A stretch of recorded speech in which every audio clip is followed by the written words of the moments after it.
வணக்கம். மே 5ஆம் தேதி இன்னைக்கான 2வது பதிவு. பங்குச்சந்தையில் நடந்த சில விஷயங்களை விரைவாக பார்க்கலாம். முக்கியமான தகவல், நான் செபி ரெஜிஸ்டர்ட் அட்வைசர் கிடையாது. நம்ம சேனல்ல இருந்து எப்போதுமே ஸ்டாக் ரெக்கமெண்டேஷன்ஸ் கிடையாது. யூடியூப் சேனல் மட்டும் இல்லைங்க, மற்ற சோஷியல் மீடியா பிளாட்ஃபார்மான இன்ஸ்டாகிராம், வாட்ஸ்அப், டெலிகிராம்ல இருந்து கூட நாம ஸ்டாக் ரெக்கமெண்டேஷன்ஸ் வழங்குவதில்லை. மேலும் பணத்தை வாங்கிட்டு எந்த சேவையும் வழங்குவது இல்லை. பல போலியான குரூப் இயங்கிட்டு இருக்கு. தயவு செய்து ஜாகிரதையாக இருங்க.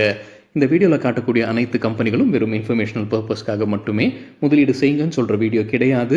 எந்த ஒரு முதலீட்லையும் ரிஸ்க் இருக்கும். ரிஸ்க் புரியாமல் இன்வெஸ்ட் செய்யாதீங்க. ரிஸ்க் புரியலன்னா தயவு செய்து இன்வெஸ்ட்மெண்ட்டை தவிர்த்துருங்க. நம்ம ருபி டிரைவர் சேனலை ஆதரிக்கிற அனைத்து நல்ல உள்ளங்களுக்கும் நன்றி. நம்ம மார்க்கெட் ஓப்பன் ஆகிறதுக்கு முன்னாடி உலக மார்க்கெட்ஸ் எப்படி இருந்ததுன்னு பார்க்கும்போது வெள்ளிக்கிழமை யூஎஸ் மார்க்கெட்ஸ் க்ரீனில் தான் க்ளோஸ் ஆகியிருந்திருக்கு. பெரும்பாலான யூரோப்பியன் மார்க்கெட்ஸும் வெள்ளிக்கிழமை க்ரீனில் தான் க்ளோஸ் ஆகியிருந்திருக்கு. இன்றைக்கி நம்ம மார்க்கெட் ஓப்பன் ஆகிறதுக்கு முன்னாடி ஏஷியன் மார்க்கெட்ஸ் எப்படி இருக்குன்னு பார்க்கும்போது இன்றைக்கி பெரும்பாலான ஏஷியன் மார்க்கெட்ஸ் விடுமுறைன்னு நினைக்கிறேங்க. குறிப்பாக கிஃப்ட் நிஃப்டி 0.5% அதிகமாக ட்ரேட் ஆகிட்டு இருந்தது. நம்ம மார்க்கெட் ஓப்பன் ஆகிறதுக்கு முன்னாடி எடுத்த ஸ்க்ரீன்ஷாட் இது. இந்த வீடியோ சேர தருணத்தில் நம்ம மார்க்கெட் ஓப்பன் ஆகி காலையில் 11:30 மணி அளவில் நிஃப்டி 0.5% க்ரீனில் ட்ரேட் ஆகிட்டு இருக்கு. சில இண்டிவிஜுவல் ஸ்டாக்ஸ் மற்றும் செய்திகள் விரைவாக பார்க்கலாம். அதற்கு முன்னாடி ஒரு சின்ன தவறு திருத்தம்ங்க. நம்ம நேற்று வீடியோவில் இன்னைக்கு காலையில் வீடியோவில் செய்தி பார்த்துருந்தோம். இந்தியன் பேங்க் குவார்ட்டர்லி ரிசல்ட் அறிவிச்சிருந்தாங்க, டிவிடெண்டும் அறிவிச்சிருந்தாங்க. சிஎன்பிசி டிவி 8 கிடைத்த தகவல் நம்ம பார்த்துருந்தோம். அதில் டிவிடெண்ட் ₹12.60 போடப்பட்டிருந்ததுங்க. ஆனால் சிலர் அது தவறு, அது இன்னொரு முறை சரி பாருங்க அப்படின்ற மாதிரி சொல்லியிருந்தீங்க. அது செக் பண்ணி பார்க்கும்போது மறுபடியும் சிஎன்பிசி டிவி 8 செக் பண்ணி பார்க்கும்போது ₹12.60 தான் அவங்களுடைய செய்தியில் போட்டிருக்கிறாங்க. இந்தியன் பேங்க் வெளியிட்டிருக்கிற ப்ரெஸ் ரிலீஸில் பார்க்கும்போது ₹16.25 இருக்கு டிவிடெண்ட். அதற்கான ரெக்கார்ட் டேட் ஜூன் 10ஆம் தேதி. தவறை சுட்டிக்காட்டிய அனைவருக்கும் நன்றி. பாகிஸ்தான் ஏர்ஸ்பேஸ் இந்திய விமானங்களுக்கு மூடப்பட்டிருக்கு. அதன் காரணமாக இந்திய விமானங்கள் மாற்றுப்பாதையில் செல்ல வேண்டியது இருக்குது. அதிகமாக ஃபியூவல் தேவைப்படும், அதிகமாக செலவாகும். இது முன்னவே நம்ம செய்தியாக பார்த்துருந்தோம். இப்போ அரசு அதற்காக ஒரு குழுவை அமைக்கிறாங்க, அது சரிபார்ப்பதற்காக. பிஸ்னஸ் லைன்லேருந்து கிடைத்த தகவல். முன்னே டைம்ஸ் ஆஃப் இந்தியாவில் ஒரு செய்தி கொடுத்துருக்காங்க. ஏர் இந்தியாவுக்கு அடுத்த ஒரு ஆண்டு இந்த பாகிஸ்தான் ஏர்ஸ்பேஸ் மூடப்பட்டுச்சு அப்படின்னா $600 மில்லியன் கூடுதலாக செலவாகும். அவங்க அரசு கிட்ட உதவி கேட்டுக்கிட்டு இருக்கிறாங்கன்னு டைம்ஸ் ஆஃப் இந்தியாவில் ஏற்கனவே தகவல் வெளியாகி இருந்திருக்கு. ஏர் இந்தியா குறித்து மற்றொரு தகவல், இஸ்ரேலில் தாக்குதல் நடந்திருக்கு. அவங்களுடைய ஏர்போர்ட் பக்கத்தில் தாக்குதல் நடந்ததன் காரணமாக ஏர் இந்தியா அவங்களுடைய சேவைகள், இஸ்ரேலுக்கான சேவைகளை உடனடியாக நிறுத்துவதாக சொல்லியிருக்கிறாங்க. தகவல் கிடைத்தது எக்கனாமிக் டைம்ஸ்லேருந்து. ஹூத்திஸ் அமைப்பு தான் இந்த தாக்குதலை நடத்தியிருக்கிறாங்கன்ற குற்றச்சாட்டு. பதிலுக்கு இஸ்ரேல் பல தாக்குதல் செய்ய போகிறதாக இஸ்ரேலுடைய பிரதமர் சொல்லியிருக்கிறாருன்னு எக்கனாமிக் டைம்ஸில் தகவல் கொடுத்துருக்குறாங்க.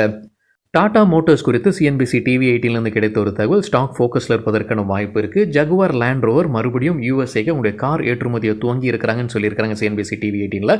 ஆனால் உறுதி செய்யப்படாத செய்தின்னு அதிலேயே சொல்லியிருக்கிறாங்க. அதானி குரூப் மீது யூஎஸ்ஏல இருக்கக்கூடிய பிரைபரி கேஸ் குறித்தான அப்டேட் எக்கனாமிக் டைம்ஸில் கிடைத்தது. இந்தியாவில் சில ப்ராஜெக்ட்ஸ் வாங்குவதற்கு லஞ்சம் கொடுத்துருக்காங்கன்ற வழக்கு யூஎஸ்ஏல நடக்குது. அது குறித்தான அப்டேட். அதானி குரூப்பில் இருக்கக்கூடிய சில நிர்வாகிகள் யூஎஸ்ஏல இருக்கக்கூடிய அதிகாரிகளை சந்தித்து பேச இருக்கிறாங்க. இந்த வழக்கை தள்ளுபடி செய்ய வேண்டும்ன்ற கோரிக்கையை முன்வைப்பதற்காகத்தான் இந்த பேச்சுவார்த்தை நடத்த இருக்கிறாங்கன்னு எக்கனாமிக் டைம்ஸில் அப்டேட் கொடுத்துருக்குறாங்க. 2 வீலர் உற்பத்தியாளர்களுக்கு இந்த ஆண்டு நல்ல ஆண்டாக இருக்கும்னு எக்கனாமிக் டைம்ஸில் சொல்லியிருக்கிறாங்க. அதாவது சேல்ஸ் அதிகரிப்பதற்கான வாய்ப்புகள் இருக்குது. 2 முக்கிய காரணங்கள் சொல்லியிருக்கிறாங்க. ஒன்று, ஆர்பிஐ இன்ட்ரெஸ்ட் ரேட்டை குறைக்க ஆரம்பிக்கிறாங்க, அதனால் இஎம்ஐ குறையும்ன்ற எதிர்பார்ப்பு ஒன்று. இரண்டாவது புது நிதியாண்டு துவங்கி இருக்கு, இன்கம் டேக்ஸில் மாற்றம் கொண்டு வந்திருக்கிறாங்க. அதனால் மிடில் கிளாஸ் அதிகமாக இந்த 2 வீலர்ஸ்க்கு பணம் செலவு செய்வதற்கான வாய்ப்புகள் இருக்குன்னு சொல்லியிருக்கிறாங்க எக்கனாமிக் டைம்ஸ் செய்தியில். ஏஷியன் பெயிண்ட்ஸ், இண்டிகோ ஏர்லைன்ஸ் இன்றைக்கி 4% வரைக்கும் அதிகரித்ததுன்னு எக்கனாமிக் டைம்ஸில் சொல்லியிருக்கிறாங்க. அதற்கு முக்கிய காரணம் பிரெண்ட் க்ரூட் ஆயிலுடைய விலை $60 கீழே இருப்பதாக சொல்லியிருக்கிறாங்க. ஃபியூவல் ரீட்டைலர்ஸான HPCL, IOC, BPCL உடைய ஷேர் ப்ரைஸும் 4-6% அதிகரித்ததுன்னு அதே எக்கனாமிக் டைம்ஸில் அப்டேட் கொடுத்துருக்குறாங்க. மேக்ரோடெக் டெவலப்பர்ஸ், லோதா பிராண்ட் வைத்திருக்கக்கூடிய கம்பெனி குறித்து ப்ளூம்பர்க்லேருந்து கிடைத்த ஒரு தகவல். நிதியாண்டு 2026 அவங்க 19,000 கோடி ரூபாய்க்கான ஹவுசிங்ஸ் ப்ராஜெக்ட்ஸை லான்ச் பண்ணுறதுக்கான வாய்ப்பு இருக்குது மும்பை, புனே மற்றும் பெங்களூரு இடங்களில். டாடா ஸ்டீல் குறித்தான update, life insurance corporation of India stake வாங்கியிருக்கிறாங்க. அவங்க 5.84% ஸ்டேக்லேருந்து 7.85% ஸ்டேக்காக டாடா ஸ்டீலில் உயர்த்தி இருப்பதாக அப்டேட் கொடுத்துருக்குறாங்க. பிரைம் ஃபோக்கஸ் குறித்து NDTV ப்ராஃபிட்லேருந்து கிடைத்த ஒரு தகவல், அவங்க மகாராஷ்டிரா அரசுடன் ஒரு ஒப்பந்தத்தில் வராங்க. 3000 கோடி ரூபாய் முதலீடு செய்கிறாங்க இன்ஃப்ராஸ்ட்ரக்சர் டெவலப்மெண்ட்காக. மகாராஷ்டிரா அரசு அங்கே புது குளோபல் என்டர்டெயின்மெண்ட் இக்கோசிஸ்டம் அமைக்கிறாங்க மும்பையில். அல்ட்ராடெக் சிமெண்ட் தரப்புல ஒரு அப்டேட் இருக்குது. அவங்களுடைய உற்பத்தி திறனை அதிகரிச்சிருக்கிறாங்க. 1.4 MTPA அதிகரிச்சிருக்கிறாங்க. இதை சேர்த்து இப்போ கம்பெனியுடைய total domestic grey cement manufacturing capacity 184.76 MTPA. இது உள்ளூரில். வெளிநாடு அதாவது ஓவர்சீஸும் பார்க்கும்போது overseas capacity 5.4 MTPA. Neuland laboratories தரப்பு வந்து அப்டேட் இருக்குது. தெலங்கானா ஆலையில் United States food and drug administration ஆய்வு நடத்தியிருந்திருக்கிறாங்க. ஏப்ரல் 28 முதல் மே 2ஆம் தேதி வரைக்கும் ஒரு அப்சர்வேஷன் கொடுத்துருக்காங்க. விரைவில் சரி செய்யப்படும்னு சொல்லியிருக்கிறாங்க நியூலாண்ட் லேபரேட்டரிஸ். இந்திரபிரஸ்தா கேஸ் சிஎன்ஜியுடைய விலையை உயர்த்துறாங்க. டெல்லி, என்சிஆர் மற்றும் வேறு சில பகுதிகளில் கிலோகிராமுக்கு ₹1 உயர்த்துவதாக சொல்லியிருக்கிறாங்க. ஸ்டேட் பேங்க் ஆஃப் இந்தியாவுக்கு ரிசல்ட்டுக்கு பிறகு புரோக்கிங் கம்பெனிஸ் என்ன ரேட்டிங் டார்கெட் கொடுத்துருக்காங்க. நேற்று க்ளோசிங் கிட்டத்தட்ட ₹800 இருந்திருக்கு state bank of India. Citi தொடர்ந்து பை ரேட்டிங் கொடுத்துருக்காங்க. எதிர்பார்க்குற டார்கெட்டை உயர்த்தி இருக்கிறாங்க. 905 920 உயர்த்தி இருக்கிறாங்க. இன்வெஸ்டேக் தொடர்ந்து பை ரேட்டிங் கொடுத்துருக்காங்க. டார்கெட் ப்ரைஸ் 870 முன்ன சொன்னது, இப்போ புது டார்கெட் 920. ஜேபி மார்கன் தொடர்ந்து ஓவர் வெயிட் ரேட்டிங் கொடுத்துருக்காங்க. எதிர்பார்க்குற target 915. CLSA out perform rating கொடுத்துருக்காங்க. எதிர்பார்க்குற டார்கெட் 1050. நேற்று க்ளோசிங்லேருந்து ஒப்பிடும்போது 30% அதிகரிப்பதற்கான வாய்ப்பு இருக்குது.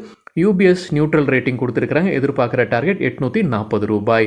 எம்கே குளோபல் தொடர்ந்து பை ரேட்டிங் கொடுத்துருக்காங்க. ஆனால் டார்கெட் ப்ரைஸை குறைச்சிருக்கிறாங்க. முன்ன சொன்னது 1025, புது டார்கெட் 975. 51 அனலிஸ்ட் கவரேஜ் கொடுத்துருக்காங்க ஸ்டேட் பேங்க் ஆஃப் இந்தியாவுக்கு. அதில் 41 பேர் பை ரெக்கமெண்டேஷன், 9 பேர் ஹோல்டு ரெக்கமெண்டேஷன், ஒருத்தர் செல் ரெக்கமெண்டேஷன் கொடுத்துருக்காங்க. பயோகான் தரப்பு வந்து அப்டேட் இருக்குது. யூஎஸ்ஏ மார்க்கெட்டில் அவங்க புது மருந்தை அறிமுகம் செய்ய இருக்கிறாங்க. கிரான் டிசீஸ் சிகிச்சைக்கு பயன்படுத்தக்கூடிய மருந்து இது. பிஎஸ்சி தரப்பு வந்து அப்டேட் இருக்குது. பிஎஸ்சி இன்ஸ்டியூட்டில் 100% ஸ்டேக்கை விற்பனை செய்கிறாங்க. யார் வாங்குறாங்க? ஏவி ஃபினான்ஷியல் எக்ஸ்பர்ட்ஸ் நெட்வொர்க் வாங்குறாங்க. ₹17 கோடி பிஎஸ்சி இதை விற்பனை செய்வதாக தகவல் கொடுத்துருக்குறாங்க. அவென்யூ சூப்பர் மார்ட்ஸ் அல்லது டிமார்ட் ரிசல்ட்டுக்கு பிறகு புரோக்கிங் கம்பெனிஸ் என்ன ரேட்டிங் டார்கெட் கொடுத்துருக்காங்க. சிட்டி தொடர்ந்து செல் ரேட்டிங் கொடுத்துருக்காங்க. டார்கெட் ப்ரைஸை குறைச்சிருக்காங்க 3250. ஜெஃப்ரீஸ் ஹோல்ட் ரேட்டிங் கொடுத்துருக்காங்க. டார்கெட் ப்ரைஸை குறைச்சிருக்காங்க. முன்ன சொன்னது 4225, புது டார்கெட் ₹4100. லேட்டன்ட் வியூ குறித்து சிஎன்பிசி டிவி 8 கிடைத்த ஒரு தகவல். சென்னையை சார்ந்த நிறுவனத்துடைய சிஇஓ பேட்டி கொடுத்துருக்கிறாரு. நிதியாண்டு 2026 ரெவன்யூ growth கைடன்ஸ் கொடுத்துருக்காங்க. 18% ரெவன்யூ growth கைடன்ஸ் இருக்கும்னு சொல்லியிருக்கிறாங்க கம்பெனியுடைய சிஇஓ. மார்ஜின்ஸ் 23-24% ரேஞ்சில் இருக்கும்னு அப்டேட் கொடுத்துருக்காங்க. ஃபோர்ஸ் மோட்டார்ஸ் ஏப்ரல் மாதத்திற்கான சேல்ஸ் டேட்டா வெளியிட்டிருக்கிறாங்க. சேல்ஸ் ஒட்டுமொத்தமாக டொமஸ்டிக் எக்ஸ்போர்ட் எல்லாம் சேர்த்து 3255, இயர் ஆன் இயர் 24% அதிகரிச்சிருக்கு. கோடெக் மஹிந்திரா பேங்குக்கு ரிசல்ட்டுக்கு பிறகு புரோக்கிங் கம்பெனிஸ் கொடுத்துருக்கிற ரேட்டிங் மற்றும் டார்கெட். சிட்டி தொடர்ந்து பை ரேட்டிங் கொடுத்துருக்காங்க. எதிர்பார்க்குற டார்கெட் 2525. நேற்று க்ளோசிங்லேருந்து ஒப்பிடும்போது 15% அதிகரிப்பதற்கான வாய்ப்பு இருக்குது. நுவாமா ரேட்டிங்கை டவுன்கிரேட் பண்ணியிருக்கிறாங்க. பையிலிருந்து ஹோல்டாக மாற்றியிருக்கிறாங்க. டார்கெட் ப்ரைஸை உயர்த்தி இருக்கிறாங்க. 2040 2350 உயர்த்தி இருக்கிறாங்க. இன்வெஸ்டெக் தொடர்ந்து பை ரேட்டிங் கொடுத்துருக்காங்க. டார்கெட் ப்ரைஸை உயர்த்தி இருக்கிறாங்க. 2300 2555 உயர்த்தி இருக்கிறாங்க. கேசர் பெட்ரோ ப்ராடக்ட்ஸ் இன்னைக்கு இன்ட்ரடேல நல்லா பர்ஃபார்ம் பண்ணியிருக்காங்க. 5% அதிகரித்தது. அவங்களுடைய புது ஃபர்டிலைசர் ஆலையில் கமர்ஷியல் ப்ரொடக்ஷனை துவங்கியிருக்கிறாங்க. ரத்னகிரியில் இருக்கக்கூடிய புது ஃபர்டிலைசர் ஆலையில் கமர்ஷியல் ப்ரொடக்ஷனை துவங்கியிருக்கிறாங்க. இந்த ஆலை வழியாக அவங்களுடைய வருவாய் வளர்ச்சி எவ்வளோ இருக்கும் அதுவும் சொல்லியிருக்கிறாங்க. ஆண்டிற்கு 20% ரெவன்யூ இருக்கும்னு சொல்லியிருக்காங்க. ரெவன்யூ growth இருக்கும்னு சொல்லியிருக்காங்க.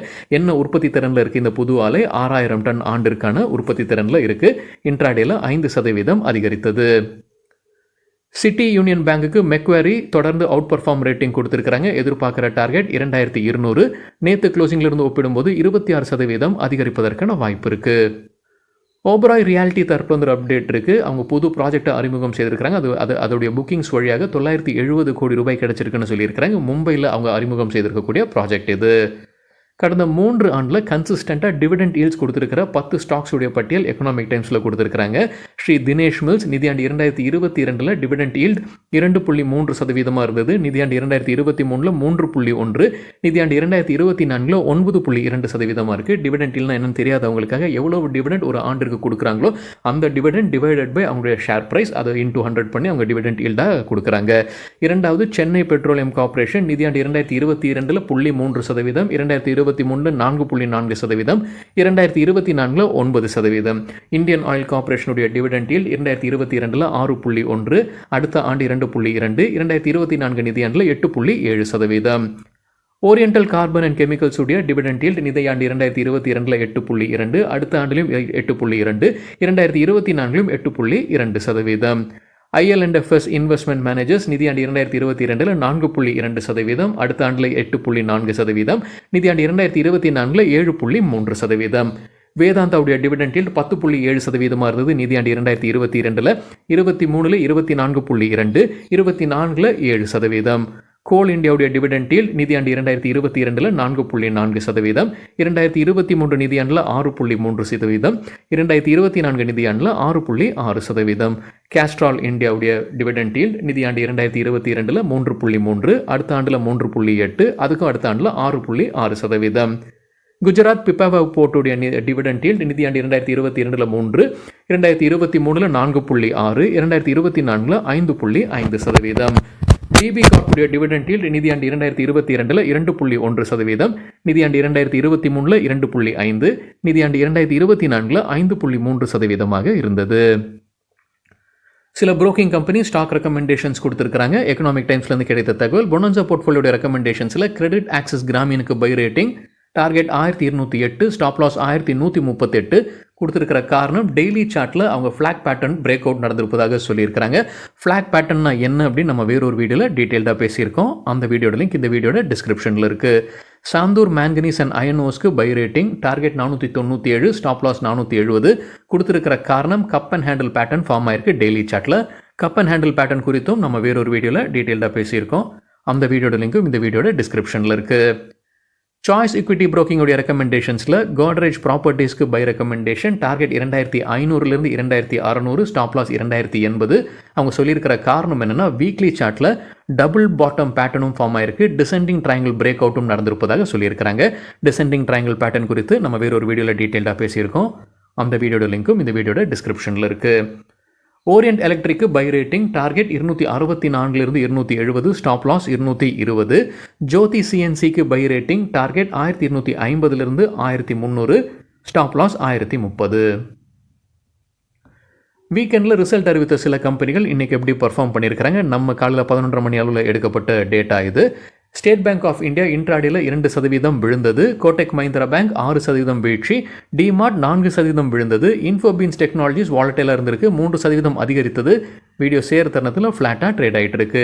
இந்தியன் பேங்க் 4% அதிகரித்தது. இந்தியன் ஓவர்சீஸ் பேங்க் வாலட்டைலாக இருந்திருக்கு, 1% பாசிட்டிவ், 1% நெகட்டிவ்.